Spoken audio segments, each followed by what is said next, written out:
Well, it's about 6:30 and I think it's time for dinner. So for dinner I got something special. Got king crab legs. Last winter I went up to Nome with my son Nathan and we caught king crab through the ice. I've got this little jar with garlic and butter in it. Just kind of loosen the lid, sit that right by the fire. When you cook the crabs over the fire too, it makes their shells brittle. Makes it a lot easier to shell them. You just use your hands. You gotta eat quick. Things cool off really quick around here. Look at that, that's just from one knuckle. Barely fits in the jar. I got a full belly and a big fire. Gonna listen to an audiobook.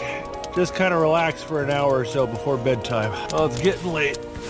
I should hop into bed. Definitely feel like this shelter's a lot warmer than yesterday.